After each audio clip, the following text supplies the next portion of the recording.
What I mean when I say the godfather, right? Well, get ready to hear about the godmother of cocaine. She is Griselda Blanco, a 69-year-old mother of four, seen here in one of her many mugshots. As of yesterday, she is dead, gunned down by a motorcycle-riding assassin. Forget everything you thought you knew about narcos. It's time to shine a spotlight on some badass women who ruled the South American drug trade. These weren't your average senoras. They were powerhouses, commanding legions of soldiers and aiding infamous drug lords during their rise to infamy. But as the saying goes, all empires eventually fall, and these women were no exception. When they crossed paths with the wrong cartels, things took a turn for the worse. It was like a telenovela gone wrong, with betrayal, revenge, and more twists than a pretzel. In this video, we will look at what happened to 4 female gangsters who messed with the wrong cartels. Jocelyn Alejandra Niño. On April 13, 2015, Niño was killed by the Los Metros in the most brutal way possible. Let's look at her story from the beginning. Growing up in a humble neighborhood, Niño faced the harsh realities of poverty and limited prospects. It was within this environment that she would find herself lured into the dangerous world of organized crime. The Gulf Cartel, known for its ruthless tactics and control over drug trafficking routes, saw potential in young women like Niño. The cartel's recruiters were known for their ability to spot individuals who possessed the right combination of physical attributes and street smarts. Niño, with her slim figure and girly look, fit the profile perfectly. She was chosen for her ability to blend in, to become an inconspicuous presence in a world dominated by rival gangsters and law enforcement. It is believed that Niño's journey into the criminal underworld began as a lookout or a prostitute, working under the watchful eye of the Gulf Cartel. These roles served as stepping stones for ambitious individuals seeking to climb the ranks within the organization. Niño, driven by a desire for power and financial stability, seized the opportunities presented to her. As Niño became more deeply involved in the cartel's activities, her reputation began to grow. Her ability to navigate the treacherous world of drug trafficking earned her the respect of her superiors. It was during this time that she earned her alias, La Flaca, or the Skinny One. This moniker not only referred to her slim physique, but also served as a nod to the veneration of Our Lady of Holy Death, a female skeleton saint popular among some drug traffickers. Niño's rise within the Gulf Cartel was marked by a chilling display of power. On January 5, 2015, an anonymous online user leaked a picture of her to Valor por Tamaulipas, a citizen journalist page known for sharing security updates and organized crime leaks. The image quickly spread across social media platforms, showcasing Niño posing confidently with a firearm and donning a bulletproof vest. The leaked picture sparked a frenzy of online discussion. Many were shocked by the apparent low-income lifestyle depicted in the background, which seemed to contradict the notion that those involved in organized crime lived luxuriously. Others questioned the risks involved in a life like Niño's, where the bosses allegedly enjoyed the spoils while foot soldiers faced the dangers. Niño's picture quickly went viral, garnering thousands of likes and being shared many times on Facebook alone. The image became a symbol of the allure and danger associated with the criminal underworld.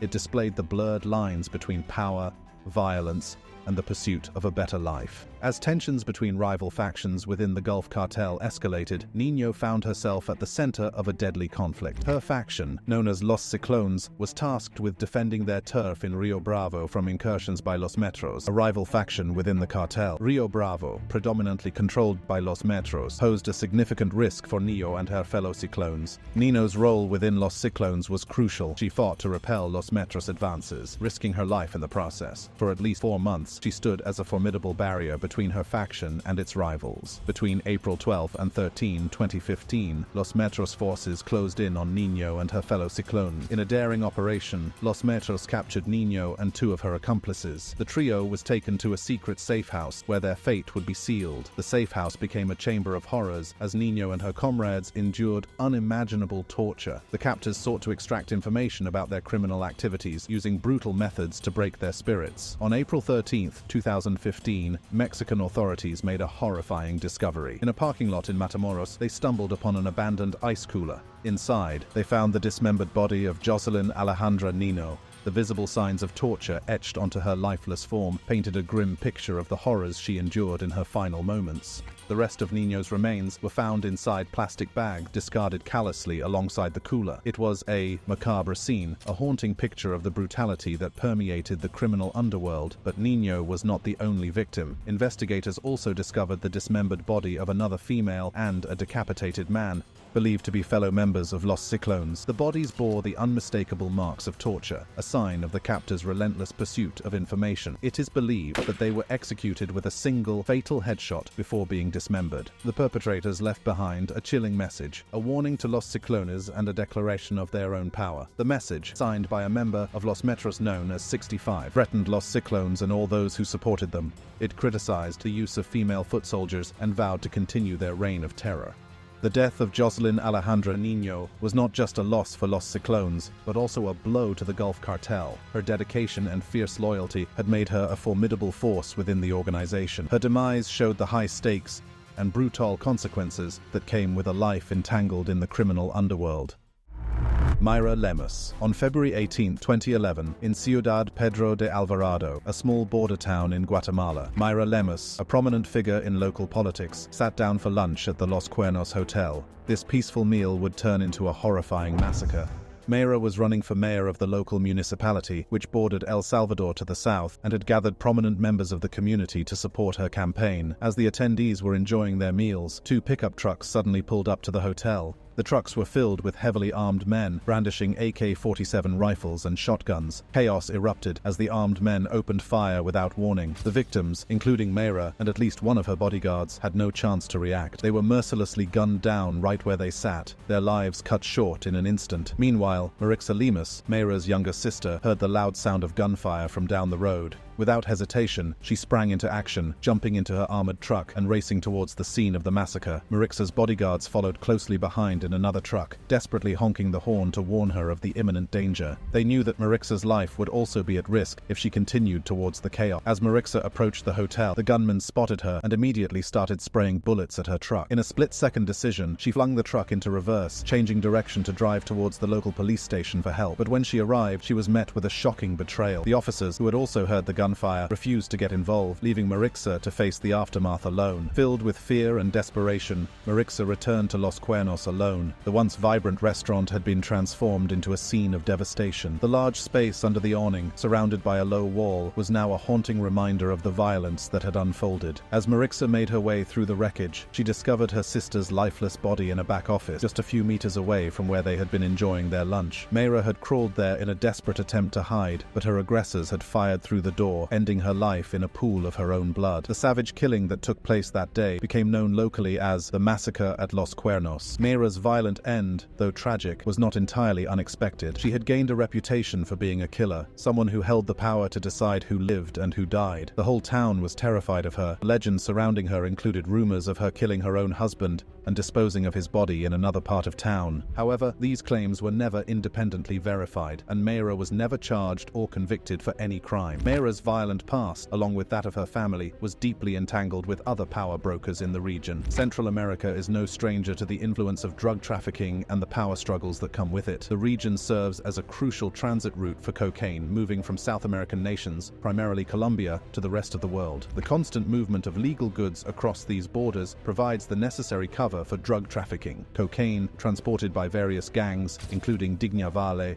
Mallory Chacon, Sebastiana Coton, Guadalupe Fernandez Valencia, and Luz Fajardo, would have passed through these crucial gateways, hidden in compartments or packed between legitimate products. The sheer volume of trucks makes it nearly impossible for authorities to thoroughly check and search each one. As a result, the cocaine is brought north, while the profits from drug sales, in the form of cash, are hidden in the trucks moving south. The control of these trafficking hubs is highly lucrative, attracting the attention of the relatively small clans that reside in towns along the route. Alliances between local officials and drug traffickers vary, with some local authorities taxing crime groups to allow them to move through the border unchecked. In other instances, the line between the two groups becomes blurred or disappears completely. Political and criminal power often intertwine, and the geographic location of Ciudad Pedro de Alvarado means that criminal organizations operations from the Sinaloa cartel in Mexico to smaller transport groups in Honduras and producers in Colombia, all have their eyes on and a hand in what happens here. In these Central American border enclaves, such as Ciudad Pedro de Alvarado and nearby Moyuta, local politics has become something of a combat sport. The power struggles and violence that unfold are a direct result of the lucrative drug trade and the desire to control the territory. The Lemus family, including Mayra and her sister Marixa, found themselves at the center of this dangerous game. Mayra's death left a power vacuum, and the Lemus family became one of the two contenders for the mayor's position. Mayra and Marixa's brother,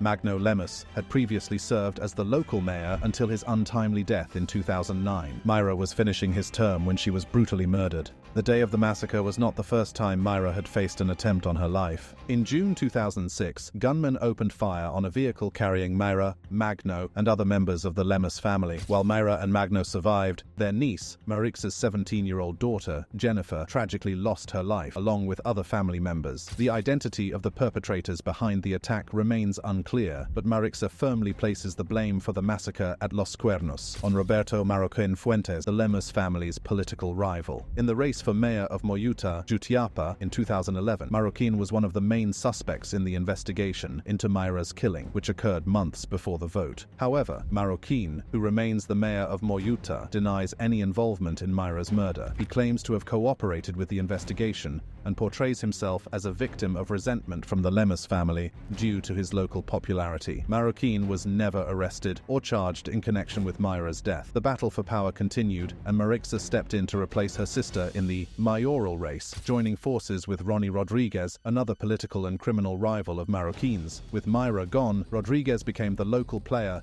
most capable of challenging Marroquin in the runoff for mayor. Witnesses even claimed that Rodriguez had taken control of the town's local drug trafficking routes following the death of Magno Lemus in 2009. However, Rodriguez's political bid was short-lived. Just months after Mayra's tragic death, Rodriguez himself was gunned down in Moyuta in June 2011. Marroquin emerged victorious in the mayoral race, receiving more than twice as many votes as Marixa. This further fueled Marixa's bitterness towards Marroquin, and according to Marroquin, she made 3 attempts on his life. In November 2013, gunmen attacked Marroquin's car in the local area. Less than a month later, bombs were planted on a bridge that Marroquin was supposed to cross on his drive home. However, the bomb failed to detonate, and the local police, allegedly involved in the murder plot, fled the scene, leaving behind incriminating evidence. Marroquin survived both attacks unscathed. By the time of the 3rd attempt on Marroquin's life, Marixa was already behind bars. In April 2014, she was arrested on kidnapping and murder charges, including the killing of her own husband, which she vehemently denies. However, her imprisonment did not deter her from seeking revenge. In November 2014, armed assailants ambushed Marroquin, injuring him,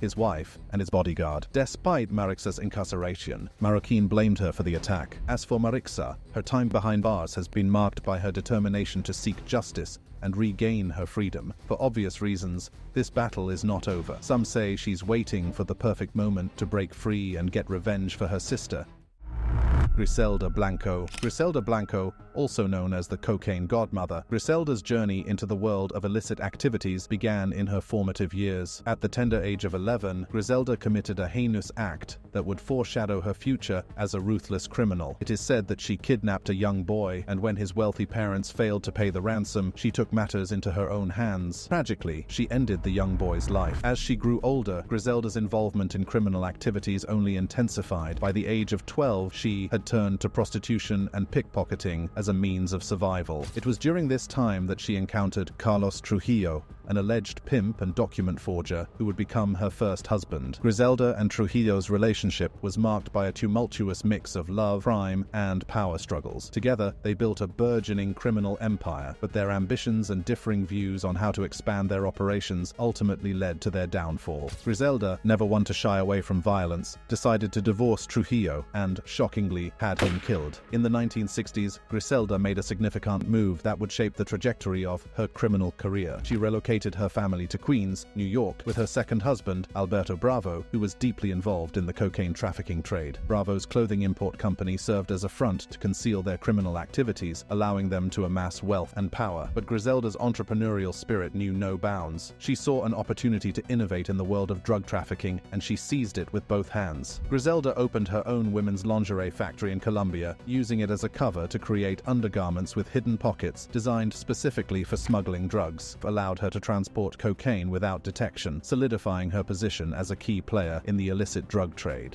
As the 1970s rolled around, Griselda's illegal activities caught the attention of authorities. The Alberto Bravo organization, as their operation came to be known, was under scrutiny, and the net was closing in. In 1975, Griselda and Bravo found themselves among the 150 individuals arrested in what would be considered the largest Colombian narcotics organization ever uncovered, facing charges of conspiring to manufacture, smuggle, and distribute cocaine in the United States. Griselda and Bravo made a daring escape from federal investigators. They fled back to Colombia, where they intended to continue their criminal enterprise. However, their partnership would come to a violent end. Back in Colombia, Griselda and Bravo found themselves embroiled in a deadly firefight. In a dispute over their business, the two turned their weapons on each other. Griselda, displaying her cold-blooded nature, shot Bravo to death, surviving a bullet wound to the stomach.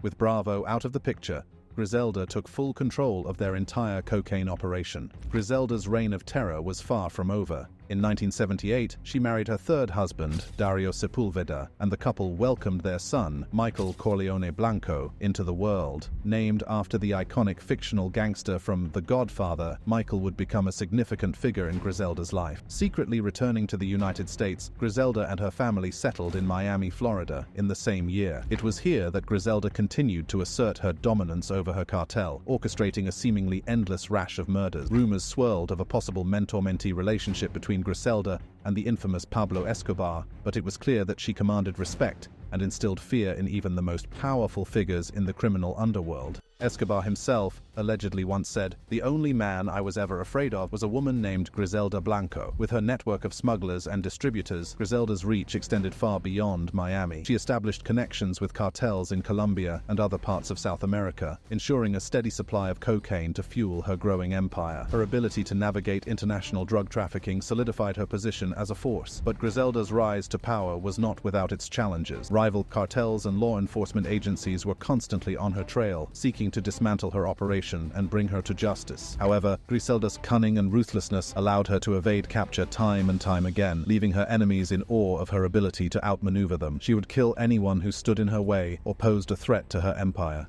Her violent nature knew no bounds, and she would eliminate anyone who displeased her, whether it was due to a debt, a mistake in a drug shipment, or simply because she didn't like the way they looked at her. The July 1979 shootout at the Dadeland Mall was just one example of the brutality that Griselda was capable of. Her hitmen targeted German Jimenez Paneso, a figure involved in the Colombian drug trafficking trade, and his bodyguard, Juan Carlos Hernandez. As Griselda's power grew, so did her notoriety. The media dubbed her the cocaine godmother, a name that captured the imagination of the public and added to the mystique surrounding her. Griselda reveled in her infamy, proud of the empire she had built and the fear she instilled in those who crossed her path. But, as with any criminal enterprise, the law eventually caught up with Griselda. After a decade on the run, she was arrested in Irvine, California in February 1985. The United States Drug Enforcement Administration officials stopped her, and she attempted to deceive them by providing false identification and documents. However, her reign of terror had come to an end. Griselda was sentenced to 15 years in prison and fined $25,000 by a jury. While serving her federal sentence in New York, she faced additional charges in Florida. However, due to misconduct by the prosecution's star witness, Jorge Ayala, the case was eventually thrown out. Griselda pleaded guilty to 2 murders in a separate case. She was sentenced to 20 years in prison, to be served concurrently with her federal sentence. Assistant U.S. Attorney Stephen Schlesinger, who prosecuted Griselda, believed that she was responsible for numerous other murders, possibly numbering in the dozens. Her complete disregard for human life and her willingness to kill at a moment's notice made her a true sociopath. Released from prison in 2004, Griselda was deported to Colombia, where she lived for the remainder of her life. However, her violent past would eventually catch up with her. On September 3, 2012, Griselda was gunned down by an assassin in Medellin. She was outside a butcher shop when a masked man shot her twice in the head before fleeing on a motorcycle. Law enforcement personnel had long assumed that Griselda would meet a violent end due to the enemies she had made throughout her criminal career. Griselda Blanco, the cocaine godmother, death marked the end of an era. Her legacy continued to captivate the public's imagination. Her life was filled with shocking crimes, violence, and a reign of terror that lasted for decades. Maria La Catrina Esquivel. Maria Guadalupe Lopez Esquivel, born in Buena Vista, Mexico, seemed destined for a different path. Her father, a livestock trader and farmer, and her mother, a stay-at-home mom, provided her with a humble but happy childhood. Maria's academic abilities, especially in math, were praised by her former teachers. However, as she entered her teenage years, she fell in with the wrong crowd, getting tied up with local gang members and eventually dropping out of school. It was at a party in 2017 that Maria's life took a fateful turn. She met Miguel Fernandez, also known as LM2, a high-ranking hitman for the Jalisco New Generation Cartel, CJNG. The CJNG, one of the largest and most brutal Mexican cartels, had grown to prominence in 2013 under the leadership of El Mencho, one of the most wanted drug lords in the world. Maria fell deeply in love with Miguel and was drawn to the dangerous but luxurious lifestyle that came with being involved in the CJNG. Inspired by Mexico's Day of the Dead, she adopted the name La Catrina, a female skeletal figure associated with death. She even got a tattoo of the iconic image on her right thigh, solidifying her commitment to the cartel. Despite her boyfriend's high-ranking position, Maria started at the bottom of the CJNG hierarchy. However, her natural prowess in math quickly caught the attention of the cartel's leaders. At just 19 years old, she was entrusted with the responsibility of managing CJNG's payroll, ensuring that the soldiers, known as Hawks, received their weekly payment of about 4,000 pesos, equivalent to around $196.